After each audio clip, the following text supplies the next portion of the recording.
What up, people? Welcome to a sprinkle of salt edition of the Salty Thoughts of Mike Steph podcast, featuring the one and only Mike Steph, best in the world at what he does. Yeah, man. It's great to come on here after a resounding victory. It'd be great just to come on here after a victory, but such a resounding victory. In the words of my bro D Clark, yeah, we got our lick back. We got our fucking blowout lick back. Y'all bust our ass on Mother's Day. Guess what? We bust your ass back home. We bust your ass in the garden. And who I'm referring to is the New York Knicks, the New York Knickerbockers, plus the Indiana Pacers ass this evening by the score of 121-91. That's right. We bust that ass by 30 points. It was a total team effort. It was a total 180-degree turn from what we witnessed this past Sunday. First thing that was apparent to the eyes, first thing that was apparent to the crowd, first thing that was apparent to anyone with sense is, or should I say was, increase in energy. The energy was vibrant through the building. The energy was resounding through the building. The energy was in the team. The two players that I called out, I'm going to say called out, but the two players I mentioned that I knew I had a confidence that they were gonna bounce back today. And the two players that had low energy on Sunday, Isaiah Hartenstein and Josh Hart. Josh Hart, had a double-double, 18 points, 11 rebounds. 10 of those 18 points was in the first quarter. He was the Energizer Bunny that kept on going and going and going and going, and he really set the tone. Isaiah Hartenstein tied a New York Knicks franchise record with 12 offensive rebounds, 17 overall. And his passing was exquisite. His energy on the boards was exquisite. Dante had an off game, 4-14. Only, I believe, had 6 or 8 points. But he brought the Garden to his feet with that put-back dunk in the third quarter that helped us stave off the little bullshit Indiana run that they tried to come back on us with. And what can I say about Jalen Brunson? 44 points, fifth game, fifth time in the playoffs that he scored 40 or more points in this postseason. The next time will be a franchise record. He's only 3 behind a record 8 in playoff history. But what was even more important about that 44, he went off for 28 in the first half. And it didn't matter who the hell they put on him. They put TJ McConnell on him. Fuck out of here. Put Nimhard on him. Barbecue chicken. Put Neesmith on him. Didn't matter. The bounce was back. The lift was back. And not only that, and I've said this throughout the whole postseason, and it rang true again today. When it comes to the Knicks, when it comes to Jalen Brunson, whenever another team think they have all the answers, guess what Jalen Brunson does? He changes the questions. They thought they had a little bit of success with some quote-unquote length on it with Neesmith. Okay. They thought they had a little cheat code with closing out and making him land. Or should I say, they were not giving him his landing space from his jumpers. Okay, let him tweak that foot just a little bit. Okay. They were trying to blitz him off the pick and roll, try to force the ball out of his hands. Okay. Just like it happened in the previous series against the Sixers, it took 2 games for them to figure out, okay, we need to go back in the lab. This is working, this is not working, this is working, this is not working. And guess what happened? Game over. Series was over. This series, he came out on fire, went to Indiana, was slowed down by the foot, plus was slowed down. Personally, I think it was slowed down just by the foot, but slowed down. What the hell? Siri? Oh, must have been my work phone. Cause I was like, what the hell is he talking about? Anyway,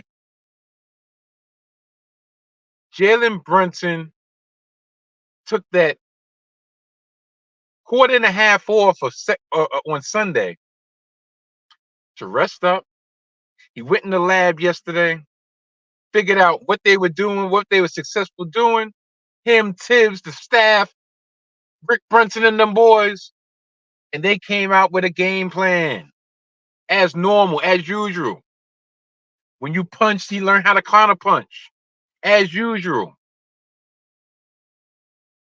One of the biggest chess moves that they put in the game plan today was inserting Deuce McBride, another man who stepped up. Deuce McBride into the starting lineup. Number one, first and foremost, for his defense. His defense opened up his offense. His defense took Halliburton. No, I didn't hear, I didn't see, I didn't hear all that chirping he was doing in Indiana, or that he can't guard me. He can't guard me. Guess what? I don't want to hear shit. You only shot the ball 9 times in a game 5. A lot of times he was looking like Ben Simmons out there, driving the hole, looking at dish, where all he had to do was lay it up. Listen, and like I said, no shade, but this is the mother effer y'all decided to put on Team USA instead of Brunson. Fine, you don't think Brunson used that for a chip on his shoulder? You don't think that's on his mind? Like, I'm gonna bust his ass. But never mind that. McBride gave them a dose of their own medicine. They would sick T.J. McConnell on Brunson and cause him to be at duress, bringing that ball up. So guess what? We said, you know what? We need a little bit of speed on our end. So we sick McBride on that ass. And McBride took him out of his offense and then had his offense going himself. And you know who else was another unsung hero today? And I'll be shocked to say it. Alec Burks. Alec Burks had 18 points, 5 3-pointers, and he continued his hot streak from over the weekend. The best thing that could have happened in that blowout on Sunday was that it fully allowed Alec Burks to get his legs underneath him and for him to be a potent part of our bench. Because right now our bench is short as is. And same thing with the mantra, next man up, next man up, next man up. He gives us that 3-point threat that we was missing with the injury of Bogdanovic, that we're missing with the injury of OG. And guess what? OG's out the pool. OG's out the pool. OG's out the pool. Listen, personally, I think it would be in our best interest to go into Indiana and handle our business. It's bound. Series, remember the old saying? Series does not start until the road team wins one game. Guess what? 3-2, all home victories. We need to put an end to that streak on Friday. Extra day off too. And Jalen got his bounce back. And John Torrey was looking like a new man. Hartenstein said it was nothing with the numb fingers, and guess what? It was nothing. It was nothing. Carlisle looked like he was about to cry on the fucking bench. Dante DiVincenzo took Miles Turner's heart. Said, "Give me that." Give me that. You ain't about that. You's a bitch. Told him straight up. Looked up at him. Looked up at him like, you know what? You're nothing but a tall beach. Keep it moving. Get up out of here. And reiterated those same sentiments in the post game. When the post game comments. Listen, they know they're not about that. They were trying to be like us. They're not like us. Not like us. You play your game. We play our game. And when we play our game is top notch. So where does that leave us? It leaves us 3-2, going back to Indiana with an extra day's rest for game 6 on Friday. All the talk that we heard over the weekend, well, injuries are catching up. Oh, this is what happens. This is what happens when he runs his play into the ground. I would understand that if these were situations of muscle pulls, back spasms, so forth. Count this out. Mitchell Robinson got injured within the first month of the season. So he didn't have a chance to get ran into the ground. Julius Randle had an awkward fall, hurt his shoulder, dislocated his shoulder. That had nothing to do with all the quote unquote minutes he played. Bogdanovich was probably damaged goods when we got him. OG had a hamstring, but OG missed how many games this season due to an elbow injury that was a contact injury? How convenient that Shaq and Charles Barkley was not available on Inside the NBA Today when it was emanating from the Garden. Even though they were supposed to be on assignment in New York, but they were nowhere to be found. Kendrick Perkins was in the building. You know who else was in the building? As always, Tracy Morgan. Tracy Morgan told Draymond Green, listen, love you like cook food, but keep my team's name out your mother effing mouth. Stop talking about my team. We from the city. This the city. This the city that King Kong was killed. King Kong died in New York City on top of the Empire State Building. King Kong was laid to rest. Keep playing. Keep playing. Draymond still, he still said that old bullshit, this time to a national audience, because not many watch his fucking podcast anymore. Because I really have respect for the savant like IQ of Draymond Green, but he keeps on doubling down, talk about, we're gonna be fooled into paying all these players. Do you know how much fucking flexibility we have without roster, without cap, without draft picks?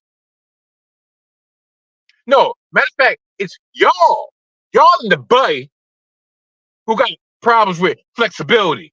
Y'all gonna give Clay that fucking max that he want?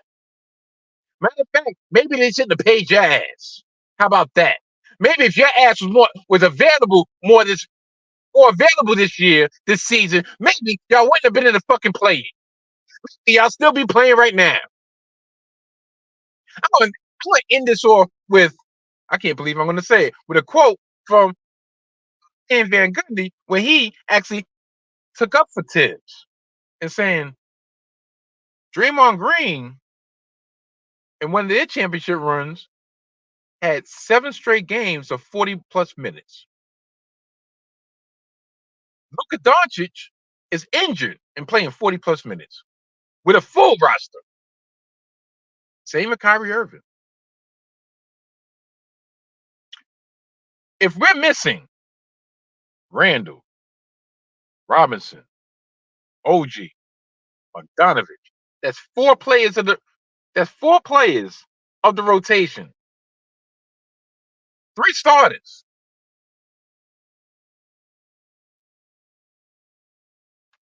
Who else are we supposed to play?